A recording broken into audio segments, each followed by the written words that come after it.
आज टेंस को देखना है और टेंस को देखने से पहले, टेंस को समझने से पहले, ठीक ना, सबसे जो जरूरी चीज है वो है क्या समझना, वर्ब को समझना। और जब तक हम वर्ब को नहीं समझेंगे तब तक टेंस को नहीं समझ सकते। क्यों नहीं समझ सकते हैं? तो वर्ब का ही जो है ना फॉर्म में जो चेंजिंग होता है अकॉर्डिंग टू टाइम। टेंस क्या है?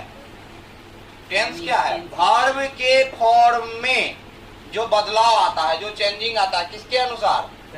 टाइम के अनुसार। वही क्या है? टेंस है। इसलिए हमको टेंस को समझने के लिए सबसे पहले क्या समझना है? वर्ब को।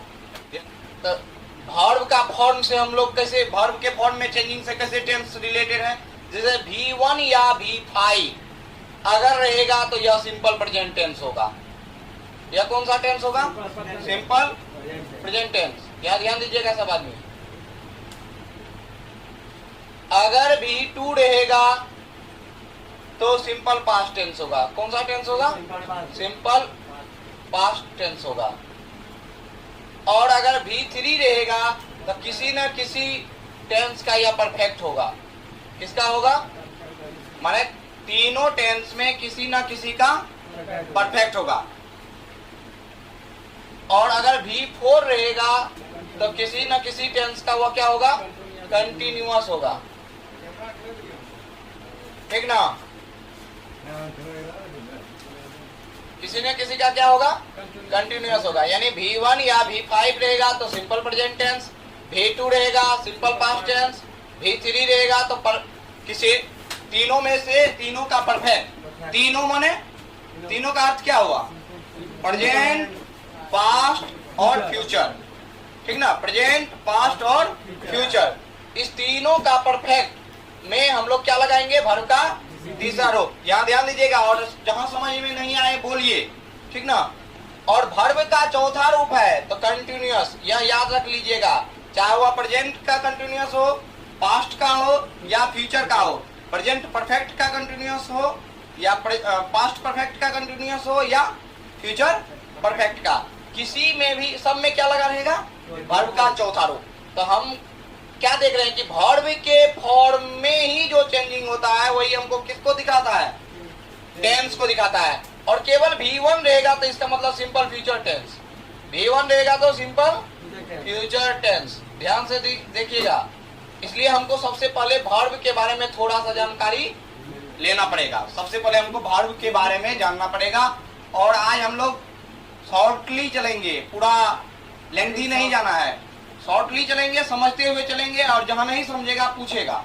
वर्ब जो है मेनली दो तरह का होता है। वर्ब मेनली कितने तरह का होता है? दो तरह का होता है। वर्ब मेनली कितने तरह का होता है? दो तरह का। एक का काम है एक्शन दिखाना और दूसरे का काम है पोजीशन या पोजीशन दिखाना। ध्यान से सुनो, दोनों को समझो। वर्ब मेनली दो तरह का होता है। इसके अलावा भी आप वर्ब को पढ़िएगा, फिनाइट, नॉन फिनाइट, ठीक ना, बहुत तरह से वर्ब को, ट्रांजिटिव, इंट्रांजिटिव। लेकिन मेनली जब हम बांटेंगे तो मेनली हम कितने भाग में इसको बांटेंगे? दो भागों में। एक क्या दिखाएगा? एक्शन को दिखाएगा। और एक क्या दिखाएगा? पोजीशन या पोजीशन। पोजीशन मीन्स स्थिति, उसका स्थिति क्या है। और पोजीशन मीन्स अधिकार। पोजीशन डेट मीन्स अधिकार, अब पोजीशन डेट मीन्स स्थिति। यह दो चीज दिखाएगा और यह एक्शन दिखाएगा। बात समझ रहे हो? एक्शन दिखाने वाला जो वर्ब होगा वो होगा मेन वर्ब। और यह दोनों चीज दिखाने वाला जो वर्ब होगा वो होगा हेल्पिंग वर्ब। यह क्या हो जाएगा? Helping verb. और हेल्पिंग वर्ब को ही एक्सुलरी वर्ब भी कहा जाता है। कौन सा वर्ब कहा जाता है? Auxiliary verb. मेन वर्ब को हम प्रिंसिपल वर्ब भी कह सकते हैं, लेक्सिकल वर्ब भी कहा जाता है। ठीक ना? इसको हम प्रिंसिपल वर्ब भी कह सकते हैं, यह याद रखना है। और इनकी संख्या अनलिमिटेड है। अनलिमिटेड है मतलब इसको हम गिन नहीं सकते हैं, बहुत ज्यादा असीमित है, यह सीमित नहीं है। समझ रही हो? और हेल्पिंग वर्ब की संख्या हेल्पिंग वर्ब की संख्या 24 है। हेल्पिंग वर्ब की संख्या कितनी है? 24, यानी गिना गुथा हुआ है। हेल्पिंग वर्ब गिना गुथा हुआ है, जबकि मेन वर्ब हमारा कितना है जी? हर चीज को दिमाग में घुसाते चलिए। अगर कोई दिक्कत है कि हम नहीं समझ रहे, टेंस को समझाने के लिए हमें थोड़ा सा यहाँ पर पीछे जाना पड़ेगा, ठीक ना? तो अनलिमिटेड, और यह संख्या कितनी है? 24। अब क्या किया गया? अनलिमिटेड एक्शन वर्ड समझते हो, यानी जिसके हिंदी में क्या लगा हो? ना लगा हो, और कोई ना कोई काम का पता चलता है। जैसे रीड, पढ़ना, तो पढ़ना ना लगा हुआ है, एक क्या है? एक एक्शन है, एक काम है। सूरज, कोई दिक्कत? राइट, लिखना, क्या लगा हुआ है? ना है, और क्या है? एक एक्शन है। तो इसका मतलब इस सब का सब क्या है? गो, काम, सब का सब क्या है? एक्शन वर्ड है। तो ये सभी एक्शन को दिखा रहा है। और ये एक्शन को दिखाने वाला जो वर्ब है वो कौन सा वर्ब होगा? मेन वर्ब होगा। और मेन वर्ब का रूप हम लोग बदलते रहते हैं, और बदलना ही क्या कहलाता है? मेन माने वर्ब का बदलना, टाइम के अनुसार में वर्ब का बदलना ही क्या कहलाता है? टेंस कहलाता है। वर्ब का बदलना ही टेंस कहलाता है। जैसे कि हमने अभी आपको दिखाया कि V1, V5, V2, तो माने वर्ब के रूप को देख करके हम समझ जाएंगे कि यह कौन सा टेंस है। वर्ब के कौन सी को देख करके? रूप को देख करके। किसके अनुसार वह रूप बदलेगा? टाइम के अनुसार बदलेगा, याद रखिएगा। अब आते हैं हेल्पिंग वर्ब। हेल्पिंग वर्ब को भी मेनली दो भाग में बांट दिया गया है, एक प्राइमरी और एक मॉडल्स। एक प्राइमरी हेल्पिंग वर्ब या प्राइमरी एक्सक्यूटिव वर्ब, एक कौन सी? मॉडल्स। इनकी संख्या 11 है और इनकी संख्या 13 है। प्राइमरी एक्सक्यूटिव वर्ब का प्राइमरी हेल्पिंग वर्ब की संख्या कितनी है? 11 है। और मॉडल्स वर्ब की संख्या कितनी है? 13 है। कोई प्रॉब्लम नहीं। अब यह 11 जो है, इसको भी बांटा गया है 3 रूप में। 11 जो यह कौन चीज है? प्राइमरी एक्सक्यूटिव वर्ब, इसको भी कौन चीज में बांटा गया है? एक बी वर्ब, एक हैव वर्ब, और एक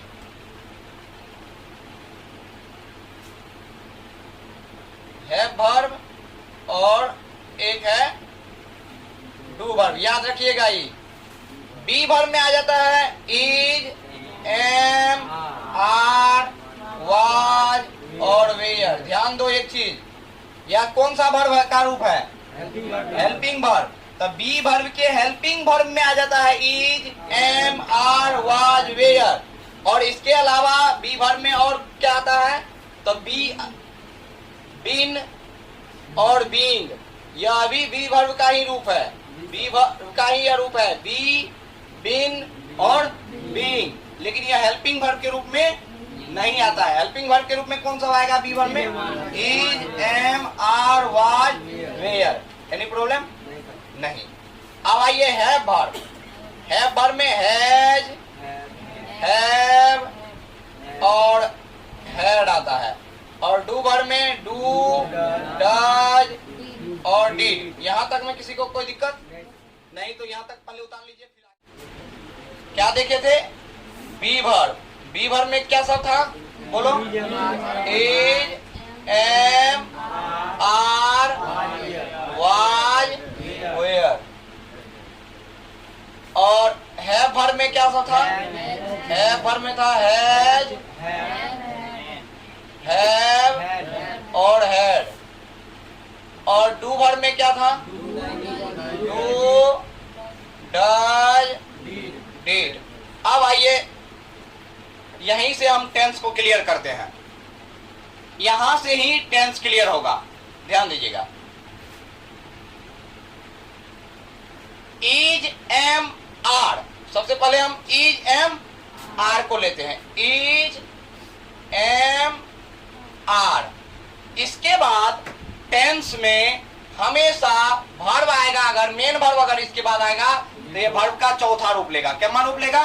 चौथा रूप। याद रखिएगा, इज, एम, आर के बाद अगर मेन वर्ब यूज होगा तब वर्ब का कितना रूप यूज होगा उसके बाद? चौथा रूप। चौथा रूप यानी कि आईएनजी, जिसके अंत में क्या लगा रहेगा? आईएनजी। और हम बता चुके हैं कि वर्ब का चौथा रूप किसी न किसी टेंस के किसके लिए आता है? कंटिन्यूअस के लिए आता है। वर्ब का चौथा रूप तीनों में से किसी न किसी के कंटिन्यूअस के लिए आएगा। तो V4 कंटिन्यूअस के लिए और इज एम आर यह प्रेजेंट के लिए आता है। किसके लिए आता है? किस टेंस का है is am are? Is am are जो है वह प्रेजेंट टेंस का हेल्पिंग वर्ब है, प्रेजेंट टेंस का। तो यह आ गया V4। तो क्या हो जाएगा? ये कौन टेंस में आ जाएगा? प्रेजेंट के कंटिन्यूअस में।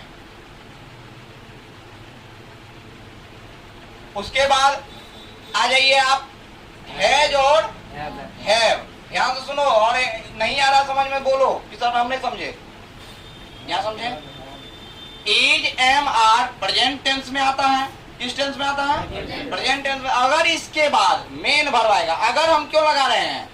अगर मेन वर्ब आएगा तब यह होगा प्रेजेंट कंटिन्यूअस। अगर मेन वर्ब ना आकर के कोई नाउन आ जाए या कोई अदर चीज आ जाए तब यह फिर प्रेजेंट कंटिन्यूअस में नहीं होगा, ठीक ना? तब यह सिंपल प्रेजेंट टेंस में हो जाएगा। जैसे मान लो हम कह दे कि यहाँ पर आई एम अ टीचर, और अगर हमको कोई पूछ दे कि बताओ रे ये कौन टेंस में है, तो ये नहीं कहना एम है, इसका मतलब ये नहीं कि प्रेजेंट कंटिन्यूअस में हो जाएगा, क्या कि इसके बाद वर्ब का चौथा रूप वर्ब नहीं आया है। तो ये किस टेंस में होगा? सिंपल प्रेजेंट टेंस में। कौन टेंस में होगा? सिंपल प्रेजेंट टेंस में। अभी समझ जाओगे तो समझ जाओ, टेंस पूरा समझ जाओगे। हैज या हैव, इसके बाद वर्ब का कितना रूप आएगा? याद रखना है, यह यूनिवर्सल ट्रूथ है। हैज हैव के बाद वर्ब आएगा तो तीसरा रूप ही आएगा, चाहे वह टेंस हो चाहे वॉइस हो, टेंस हो या वॉइस हो। हैज हैव के बाद कभी भी आएगा वर्ब का तो कितना रूप आएगा? तीसरा रूप आएगा। और तीसरा रूप क्या बताता है? कौन सी बताता है? परफेक्ट। और हैज हैव जो है यह किस टेंस में होता है? हैज हैव कितना रूप है? अरे कौन सा टेंस के लिए आएगा? किसके लिए आएगा? प्रेजेंट के लिए। किसके लिए आएगा? प्रेजेंट के लिए। ध्यान से सुनो, जैसे इज एम आर प्रेजेंट के लिए आया, उसी तरह हैज हैव भी किसके लिए आएगा? प्रेजेंट के लिए आएगा। और V3 वर्ब का तीसरा रूप क्या दिखाता है? परफेक्ट। कोई दिक्कत? आई एम ए टीचर अभी बताए, तुरंत बताए कि कौन टेंस में होगा। आई एम ए टीचर, इसमें वर्ब का चौथा रूप लगा हुआ है, वर्ब का चौथा रूप नहीं लगा हुआ। और जब वर्ब का चौथा रूप नहीं लगा हुआ या एक नाउन है तो अभी हम क्या बताएंगे? कौन टेंस में हो जाएगा? सिंपल प्रेजेंट टेंस में। कौन टेंस में हो जाएगा? सिंपल प्रेजेंट टेंस में। सिंपल प्रेजेंट टेंस का आप ऐसे ये पढ़े हुए हैं, ठीक ना? इसके अलावा भी इसका बहुत स्ट्रक्चर होता है। तो यह जो आई एम ए टीचर है कौन टेंस में हो जाएगा? Simple present tense. अगर यहाँ पर वर्ब रहता मेन वर्ब और उसका चौथा रूप होता, वर्ब मेन वर्ब रहता तो कितना रूप होता? चौथा रूप होता। तो वो किस टेंस में चला जाता है? प्रेजेंट के। हाँ। और डज, पहले लीजिए डू और डज को। इसके बाद याद रखिएगा, इस पर बहुत क्वेश्चन पूछा जाता है, केवल और केवल वर्ब का पहला रूप लगेगा, डू और डज। तो वर्ब का कितना रूप लगेगा? पहला रूप लगेगा। और डू और डज जो है यह किस टेंस में आ जाएगा? सिंपल प्रेजेंट टेंस में। कौन टेंस में आ जाएगा? सिंपल प्रेजेंट टेंस में। ध्यान से सुनो, डू डज V1 या V5। डज जो है कितना रूप है? पांचवा रूप। डू जो है कितना रूप है? पहला रूप है। तो डू और डज जिसमें है यह हेल्पिंग वर्ब के रूप में डू और डज आता है।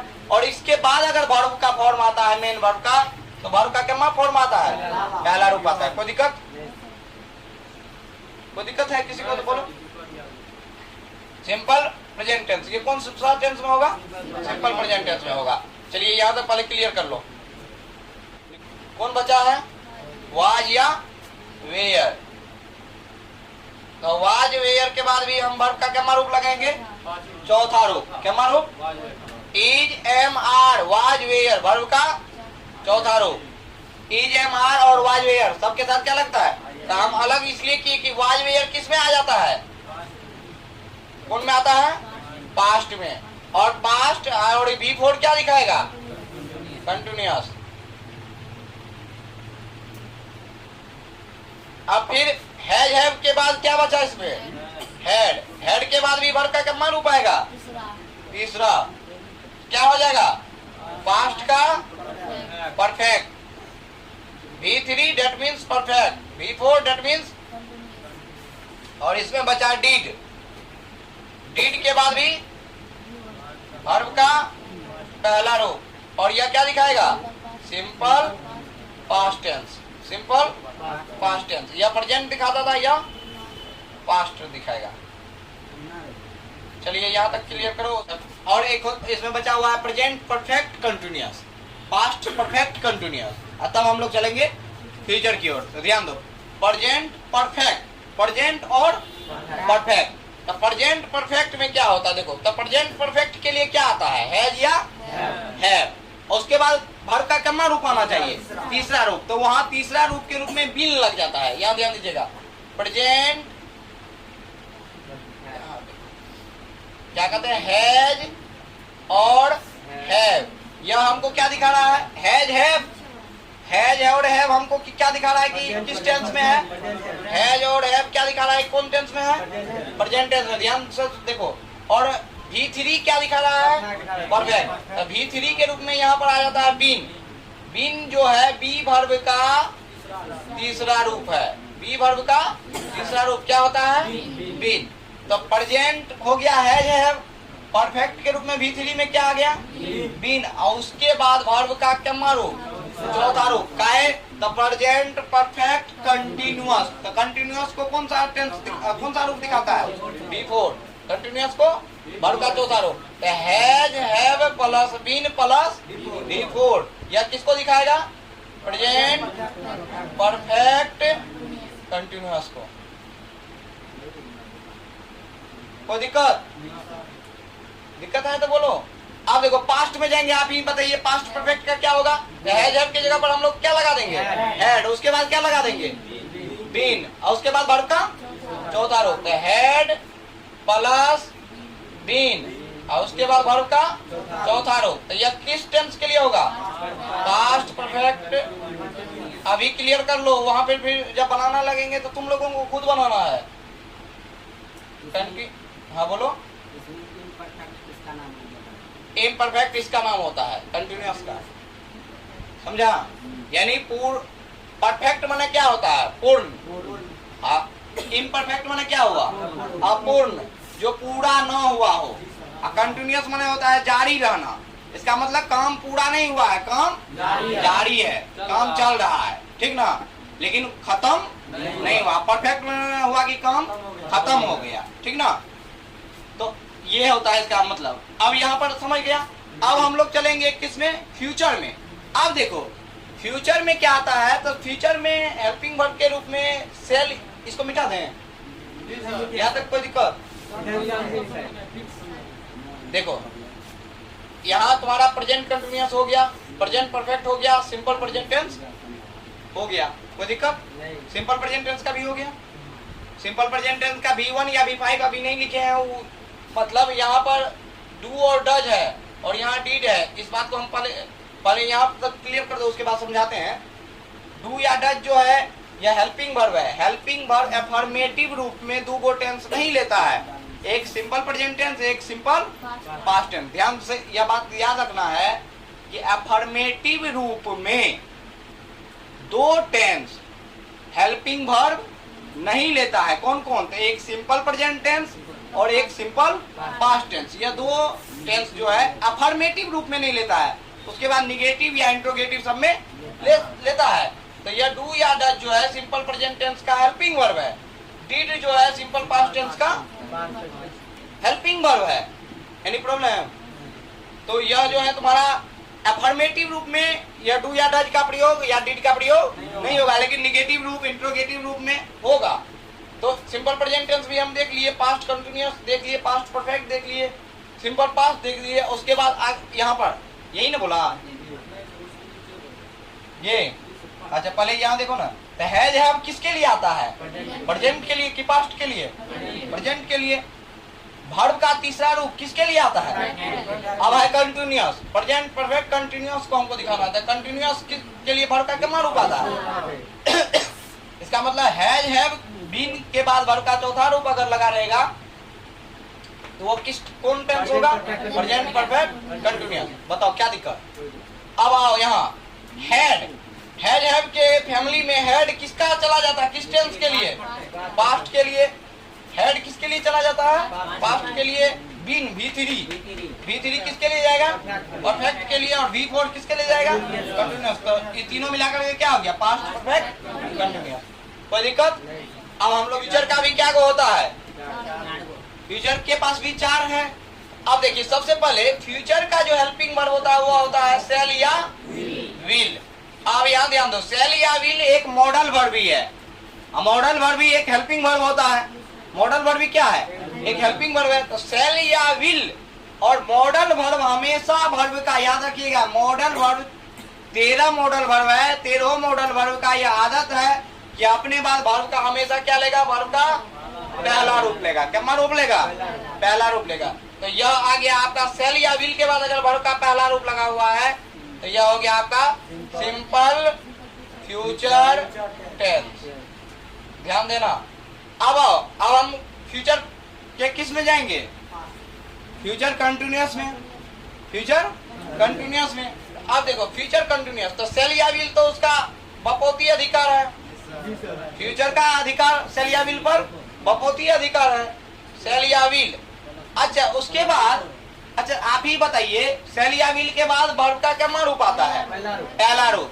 लेकिन यहाँ हम कंटिन्यूअस को देख रहे हैं। कंटिन्यूअस का हम लोग क्या पढ़े हैं? वर्ब का क्या रूप पढ़े हैं? चौथा रूप। तो सेल या विल के जस्ट बाद अगर वर्ब का चौथा रूप देंगे तो ये नियम को क्या कर देगा? गलत कर देगा। इसलिए यहाँ पर अच्छा किस वर्ब के बाद वर्ब का चौथा रूप, किस हेल्पिंग वर्ब के बाद या किसके बाद वर्ब का चौथा रूप होता है? कौन वर्ब के बाद? अभी तुरंत पढ़े हैं, बी वर्ब के बाद। अभी तुरंत लिखा है बी वर्ब के बाद वर्ब का चौथा रूप होता है। तो बी वर्ब। तो यहाँ सेल या विल, ध्यान से सुनो, अगर नहीं समझ में आता बोलो। अभी तुरंत पढ़ा है ना, मैंने बी वर्ब के बाद वर्ब का चौथा रूप है, वर्ब के बाद वर्ब का तीसरा रूप, डू वर्ब के बाद वर्ब का पहला रूप। तो याद रखना है। तो अब बी वर्ब के बाद जब चौथा रूप आता है, अगर बी वर्ब में हम यहाँ EJMR वाज वेयर दे देंगे तो क्या अन्याय हो जाएगा? का है तो ई भी एक हेल्पिंग वर्ब और हेल्पिंग वर्ब के जस्ट बाद हेल्पिंग वर्ब नहीं दिया जा सकता। इसलिए यहाँ पर हम क्या रखेंगे? बी रखेंगे। सेल या विल के बाद बी। तुरंत हम बताए हैं कि बी वर्ब में हेल्पिंग वर्ब के रूप में आता है EJMR वाज वेयर। लेकिन इसके अलावा भी बी वर्ब में कौन कौन आता है? बी, बीन और बीइंग। यह बात बताए हैं कि नहीं बताए हैं? बताए ना। तो यहाँ पर बी वर्ब के रूप में क्या आ गया? बी। अब इसके बाद वर्ब का क्या रूप लग जाएगा?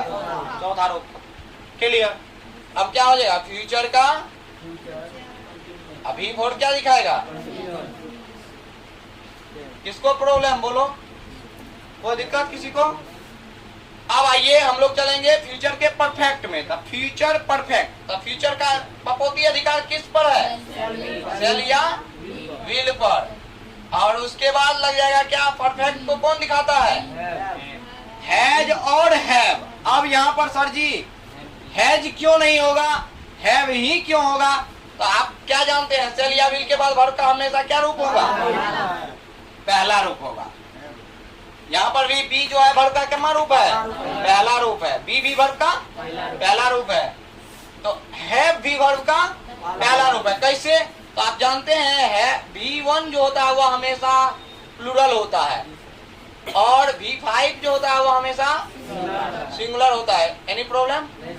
अब हमारा यहाँ अगर हैज देंगे, हैज में लास्ट में क्या लगा हुआ है? एस लगा हुआ है। और हम पढ़ाते पढ़ाते थक चुके हैं कि जिस वर्ब में एस लगा हो अंत में वह क्या होता है? सिंगुलर होता है। वह क्या होता है? वर्ब में अगर एस लगा हो, V1 में अगर एस लगा दें तो यह क्या हो जाएगा? सिंगुलर हो जाएगा। अब आप ही बताइए, अगर यहाँ हैज देते तो वह वर्ब का क्या रूप हो जाता? पांचवा रूप हो जाता। लेकिन सेल विल का आदत है क्या लेने का? पहला रूप। इसलिए क्या होगा? हैव होगा। और हैव के बाद मेन वर्ब का क्या रूप लगता है? Any problem? समझ रहे हो कि नहीं? सेल या विल के बाद हैज क्यों नहीं लगेगा? अगर कोई आपसे पूछ दे तो बताना है उनको कि हैज जो है वर्ब का पांचवा रूप है और सेल या विल जो है वर्ब का कितना रूप लेता है, पहला रूप लेता है, इसलिए हैज का जो प्लूरल होगा वो होता है हैव, इसलिए यहाँ हैव लगेगा और हैव के बाद वर्ब का कितना रूप लगता है, तीसरा रूप। इसी में तरह इसमें भी सेल या विल के बाद वर्ब का पहला रूप लगता है, यहाँ बी जो है वर्ब का कितना रूप है, पहला रूप है। बी वर्ब का आपको हर रूप हम लिखा चुके हैं, बी वर्ब का हर रूप, V1 बी वर्ब का क्या होता है, V2 क्या होता है, V3 क्या होता है, V4 क्या होता है और V5 क्या होता है, लिखा चुके हैं। अगर नहीं लिखे हुए हैं तो एक बार फिर बी वर्ब का हम लोग यहाँ पर देख लेते हैं।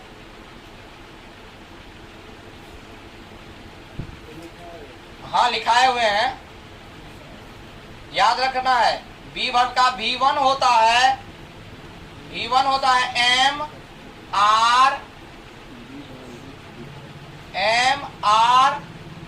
और क्या कहते हैं बी, एम आर और बी। V2 जो होता है वो होता है वाज और वर, ठीक। और V3 जो होता है वो होता है बीन और V4 जो होता है बीइंग और V5 जो होता है वो होता है एज।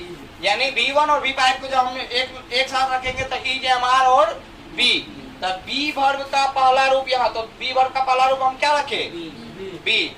और यह भी बता दिए कि सर एम आर या इज एम आर क्यों नहीं रखे, क्योंकि इज एम आर जो है एज हेल्पिंग वर्ब काम करता है। कौन वर्ब के तरह काम करता है, हेल्पिंग वर्ब। और सेल या विल भी यहाँ पर कौन वर्ब है, हेल्पिंग वर्ब। तो हेल्पिंग वर्ब के जस्ट बाद हेल्पिंग वर्ब नहीं आएगा, इसलिए यहाँ पर क्या होगा, कोई दिक्कत।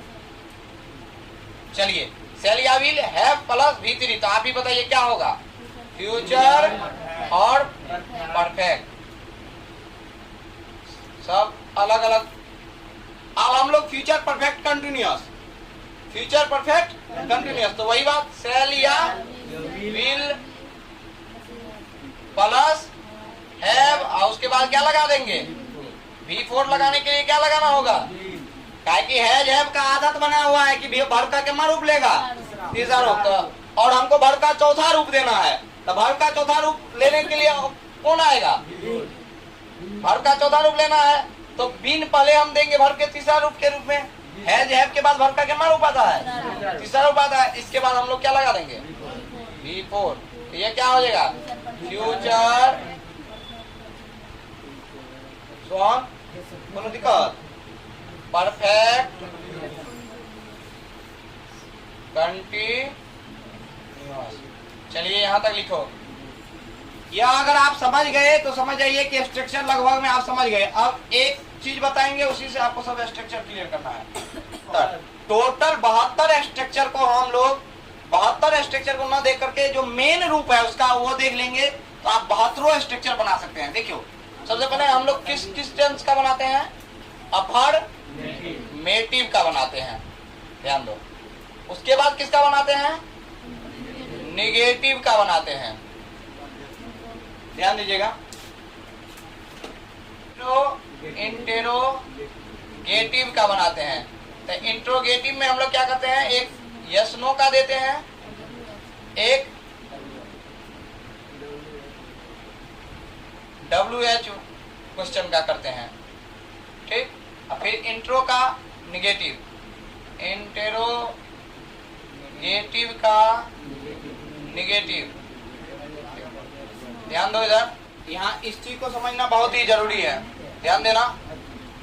अफर्मेटिव निगेटिव का बनाते हैं स्ट्रक्चर, निगेटिव का बनाते हैं, इंट्रोगेटिव का यस नो बनाते हैं, इंट्रोगेटिव का WH क्वेश्चन का बनाते हैं, इंट्रोगेटिव निगेटिव का यस नो बनाते हैं और उनका WH क्वेश्चन। इतना ही करते हैं।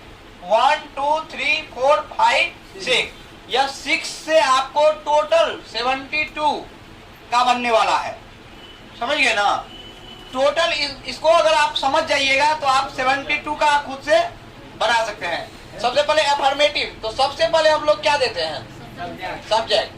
जी जो टेंस हो उस टेंस का हेल्पिंग वर्ब, और आपको मैंने पहले ही बता दिया किस टेंस का हेल्पिंग वर्ब क्या होता है, कौन टेंस का हेल्पिंग वर्ब क्या होता है वो हम लोग देख चुके हैं।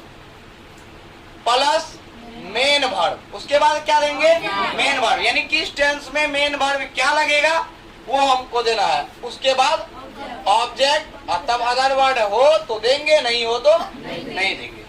निगेटिव में क्या करना है, तो सब्जेक्ट देंगे ही देंगे, हेल्पिंग वर्ब देंगे ही देंगे, हेल्पिंग वर्ब के बाद नॉट लगा देंगे। ध्यान दो, निगेटिव में क्या होता है, हेल्पिंग वर्ब के बाद नॉट लगाते हैं, सूरज समझ रहे हो ना। और अगर इंट्रोगेटिव का निगेटिव बनाना होता है तो सब्जेक्ट के बाद नॉट लगाते हैं। तो यहाँ पर क्या लगा देंगे, नॉट, नॉट के बाद लगाएंगे फिर main verb. According to tense, याद रखना एक ही, दो चीज अकॉर्डिंग टू टेंस चलेगा, कौन कौन, हेल्पिंग वर्ब और मेन वर्ब। किस टेंस का मेन वर्ब क्या होता है, किस टेंस का हेल्पिंग वर्ब क्या होता है, यह हम आपको बता चुके हैं इससे जस्ट पहले। Plus object plus other word, कुछ करने की जरूरत नहीं है। अब आइए इंट्रोगेटिव के यस नो में। यस नो में ध्यान रखिएगा, जो भी टेंस हो उसका हेल्पिंग वर्ब शुरू में आ जाता है।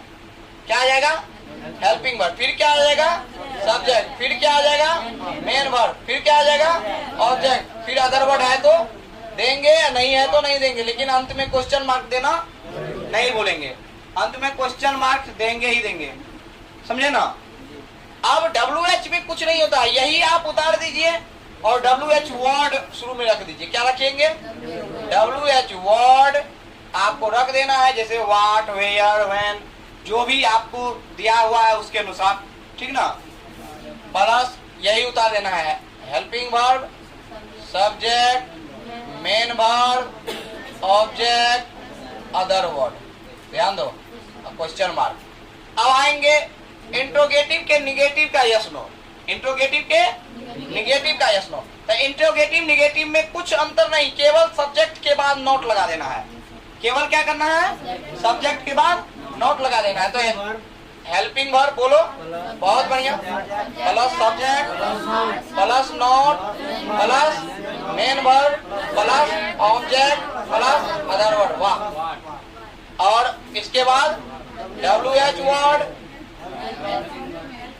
WH word plus helping verb plus subject plus not plus main verb plus object plus other word और क्वेश्चन मार्क।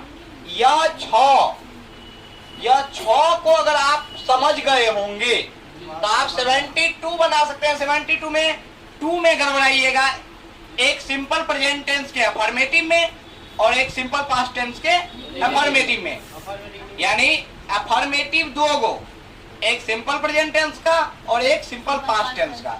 इस दो का जो अफर्मेटिव है यह। अब इसके बाद जो भी है सब में आप यह लगा सकते हैं, जैसे सेल या विल उसमें फ्यूचर में लगेगा तो वो अभी क्या है, एक हेल्पिंग वर्ब है, ठीक ना। तो और सब बना सकते हैं। अब क्या होता है, ध्यान दो, होता क्या है, केवल सिंपल प्रेजेंट टेंस और सिंपल पास्ट टेंस के अफर्मेटिव रूप में हेल्पिंग वर्ब नहीं आता है। ध्यान से याद रखना है, किसमें, सिंपल प्रेजेंट टेंस और सिंपल पास्ट टेंस, इसमें हम लोग हेल्पिंग वर्ब नहीं लगाते हैं, इसमें हम लोग हेल्पिंग वर्ब नहीं लगाते हैं, डायरेक्ट मेन वर्ब आता है। जैसे अगर हमको एफर्मेटिव बनाना होता है, यहाँ देख लो, सिंपल प्रेजेंट टेंस का अगर एफर्मेटिव है, हमको सिंपल प्रेजेंट टेंस का अगर एफर्मेटिव है तो डायरेक्ट आ जाएगा सब्जेक्ट प्लस V1 या V5 प्लस ऑब्जेक्ट। यानी कि यहाँ पर जो है ना हेल्पिंग वर्ब नहीं लगेगा। और अगर यह सिंपल पास्ट टेंस रहता, सिंपल पास्ट टेंस रहता तो यहाँ पर सब्जेक्ट के बाद डायरेक्ट वर्ब का दूसरा रूप प्लस ऑब्जेक्ट, यहाँ पर भी हेल्पिंग वर्ब नहीं लगेगा। कोई दिक्कत? यानी आपको याद रखना है कि V1 या V5 जो है वो किस टेंस में आएगा, सिंपल। और यह एक लौता ऐसा वर्ब का रूप है जो केवल और केवल, याद रखना है, सिंपल पास्ट के लिए ही यूज होगा और किसी भी टेंस के लिए यूज नहीं होगा। वर्ब का दूसरा रूप केवल और केवल सिंपल पास्ट टेंस के लिए आएगा और किसी भी के लिए नहीं आएगा। अब आइए हम इसी पर आप लोगों को और सब चीज का जो है ना करवाते हैं और यह आपको खुद करना होगा। कहा बतौर पास्ट कंटिन्यूअस का इंटेरोगेटिव यस नो क्वेश्चन का स्ट्रक्चर क्या होगा? हाँ, यस नो का क्या होगा? तो सबसे पहले हम कौन सा देख रहे हैं? Yes no. और यस नो में हमने क्या बताया कि सबसे पहले कौन चीज लिख रहा है? Helping verb. और कौन सा टेंस है? Past continuous. तो पास्ट कंटिन्यूअस का हेल्पिंग वर्ब क्या होता है? वाज या वेयर। बहुत बढ़िया, वाज या वेयर। तो सबसे पहले हम लोग क्या लगा देंगे? वाज या वेयर। उसके बाद क्या लगाएंगे? सब्जेक्ट। कोई दिक्कत हो? उसके बाद कंटिन्यूअस है तो वर्ब का चौथा row plus object plus other word है तो देंगे और क्वेश्चन मार्क। कोई दिक्कत है? आप देखो कंटिन्यूअस का अब सबके हिंदी में क्या होगा उसको भी थोड़ा हम लोग को समझ जाना है। प्रेजेंट के सिंपल प्रेजेंट टेंस का जो हिंदी होगा उसमें मुख्य रूप से ता है, ती है, ते है लगा रहता है। प्रेजेंट कंटिन्यूअस में क्या होता है? रहा है, रही है, रहे हैं। और प्रेजेंट के परफेक्ट में क्या होता है? चुका है, चुकी है, चुके हैं, या है, ई है, ए है, ये लगा होता है। और प्रेजेंट परफेक्ट के कंटिन्यूअस में आपको टाइम दिया रहेगा और उस टाइम के साथ रहा है, रही है, रहे। जैसे मैं 4 घंटे से पढ़ा रहा हूँ, तब टाइम दिया हुआ है, उसके बाद रहा हूँ। समझ रहे हैं? समझ रहा है बात को? यानी ये सब चीज लगा